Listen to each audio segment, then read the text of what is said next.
اللہ تبارک و تعالیٰ نے انسانوں کی پیدائش کا جو عمومی ضابطہ بنایا ہے، اس ضابطے کے علاوہ بھی اس نے اپنی قدرت سے بعض انسانوں کی تخلیق فرمائی ہے۔ جیسا کہ اللہ تبارک و تعالیٰ نے اپنی قدرت سے حضرت عیسیٰ علیہ السلام کو باپ کے بغیر صرف ماں حضرت مریم بنت عمران علیہ السلام سے پیدا فرمایا۔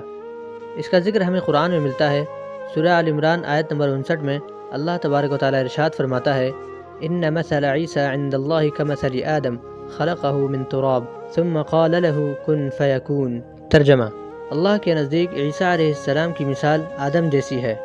اللہ تبارک و تعالیٰ نے انہیں مٹی سے پیدا کیا، پھر ان سے کہا ہو جاؤ، بس وہ ہو گئے۔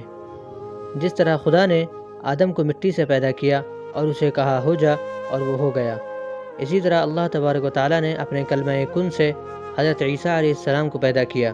ولادت کے معاملے میں آدم علیہ السلام کو اس اعتبار سے حضرت عیسیٰ علیہ السلام پر فضیلت حاصل ہے، ان کی ولادت میں نہ باپ کا دخل ہے اور نہ ماں کا۔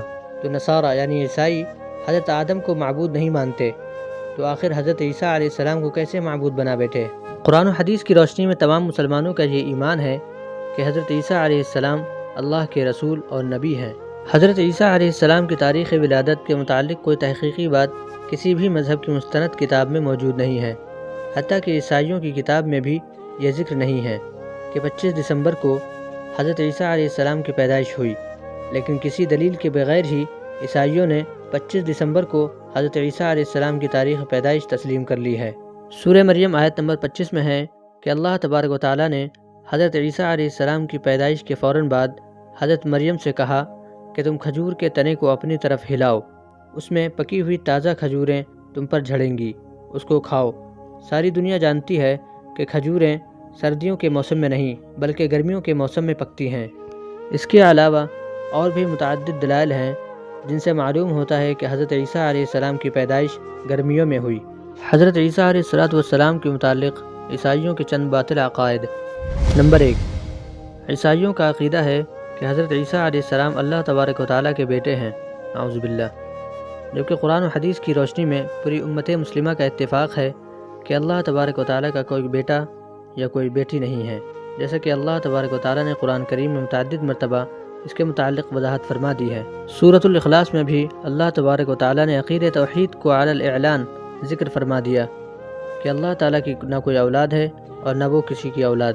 عیسائی حضرات حضرت آدم اور حضرت حوا کو اللہ کا بیٹا یا بیٹی تسلیم نہیں کرتے ہیں، حالانکہ اللہ تبارک و تعالیٰ نے حضرت آدم علیہ السلام کو کسی مرد یا عورت کے بغیر اور حضرت حوا کو کسی عورت کے بغیر پیدا کیا، تو حضرت عیسیٰ علیہ السلام جن کو صرف کسی مرد کے بغیر پیدا کیا گیا، وہ اللہ تبارک و تعالیٰ کے بیٹے کیوں ہو گئے؟ عقل کا تقاضا بھی یہی ہے کہ جو ذات اقدس خالق و مالک رازق کائنات ہو، اس کی یہ شان نہیں ہے کہ اس کی کوئی اولاد ہو یا وہ کسی کی اولاد ہو۔ نمبر 2، نصارہ یعنی عیسائیوں کا عقیدہ یہ بھی ہے کہ حضرت عیسیٰ علیہ السلام اللہ تبارک و تعالیٰ کے ساتھ معبودیت میں بھی شریک ہیں۔ تثلیث یعنی ٹرینٹی مسیحیت کا ایک لازمی جز ہے، جس کا مطلب ہے کہ ایک میں تین یا تین میں ایک۔ نصارہ اللہ تبارک و تعالیٰ کو ایک تو مانتے ہیں، لیکن ایک میں تین ہستیوں کو شامل کرتے ہیں، خدا باپ، خدا بیٹا اور خدا روح القدس۔ آج بھی عیسائی لوگ اسی موقف پر قائم ہیں، جبکہ اسلام میں تثلیث یعنی ٹرینٹی کی کوئی گنجائش نہیں ہے۔ قرآن کریم کی متعدد آیات میں اس عقیدے کی تردید کی گئی ہے۔ اسلام میں وحدانیت ہے، اللہ کی ذات یا صفات میں کوئی شریک نہیں ہے۔ نمبر 3، عیسائیوں کا عقیدہ یہ بھی ہے کہ یہودیوں نے حضرت عیسیٰ علیہ السلام کو سولی پر لٹکا کر قتل کر دیا تھا، لیکن قرآن و حدیث کی واضح تعلیمات کی وجہ سے پوری امت مسلمہ کا اتفاق ہے کہ حضرت عیسیٰ علیہ السلام کو نہ قتل کیا گیا اور نہ ہی انہیں سولی دی گئی، بلکہ انہیں اس سے قبل ہی اوپر اٹھا لیا تھا اور ان جیسے ایک دوسرے شخص کو پھانسی دی گئی تھی۔ قیامت سے قبل انہیں دوبارہ نازل کیا جائے گا، وہ شریعت محمدیہ پر خود بھی عمل کریں گے اور قرآن و حدیث کی تعلیمات کو ہی پوری دنیا میں نافذ فرمائیں گے۔ نمبر 4، عیسائی حضرات کا یہ بھی عقیدہ ہے کہ حضرت ابراہیم علیہ السلام کے دوسرے بیٹے حضرت اسماعیل علیہ السلام کی اولاد سے مکہ مکرمہ میں پیدا ہوئے۔ آخری نبی حضرت محمد مصطفیٰ صلی اللہ علیہ وسلم اللہ کے رسول نہیں ہیں، اور ان کو نبی و رسول ماننے والا عیسائی مذہب سے ہی نکل جاتا ہے، جبکہ مذہب اسلام میں نبی کریم صلی اللہ علیہ وسلم کو آخری نبی و رسول تسلیم کرنے کے ساتھ حضرت ابراہیم، حضرت موسیٰ اور حضرت عیسیٰ علیہ السلام جیسے دیگر انبیاء کرام پر ایمان لانا بھی ضروری ہے۔ اب آپ خود فیصلہ کر لیں کہ شدت پسندی کہاں ہے۔ قرآن و حدیث میں آخری نبی صلی اللہ علیہ وسلم کے اسوے کو اختیار کرنے اور غیروں کے طریقے کو اختیار نہ کرنے کی بار بار تعلیمات دی گئی ہیں۔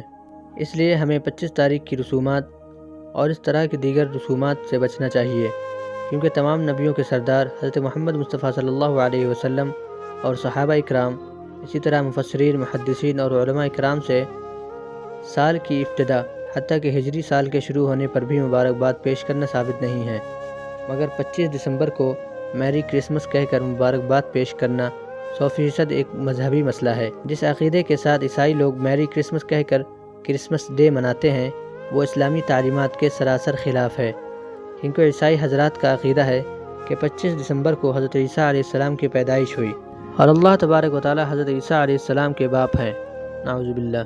وہ عقیدہ تثلیث یا ٹرینٹی کے بھی قائل ہیں، یعنی ان کے مذہب میں ذات باری ایک کے بجائے 3 ہستیوں پر مشتمل ہے، خدا باپ، خدا بیٹا اور خدا روح القدس۔ یہ عقیدہ انتہائی خطرناک اور قرآن و حدیث کی واضح تعلیمات کے سراسر خلاف ہے، مگر انتہائی افسوس اور فکر کی بات ہے کہ اس موقع پر بعض مسلمان بھی آپس میں ایک دوسرے کو میری کرسمس کہہ کر مبارکباد پیش کرنا شروع کر دیتے ہیں، جس کی مذہب اسلام میں کوئی گنجائش نہیں ہے۔ لہٰذا اس موقع پر مسلمان آپس میں ایک دوسرے کو مبارکباد ہرگز پیش نہ کریں۔ اس موقع پر میری کرسمس کہہ کر مبارکباد پیش کرنا اور بیجا اور فضول رسومات میں شریک ہونا، ان سب چیزوں سے ہمیں بچنا چاہیے۔ اگر کوئی میری کرسمس کہہ کر مبارکباد پیش کرے تو اس کے جواب میں دیگر دعائیہ کلمات پیش کر دیں۔ اللہ تبارک و تعالی ہم سب کو حضرت محمد مصطفیٰ صلی اللہ علیہ وسلم کی تعلیمات پر عمل کرنے کی توفیق عطا فرمائے، آمین۔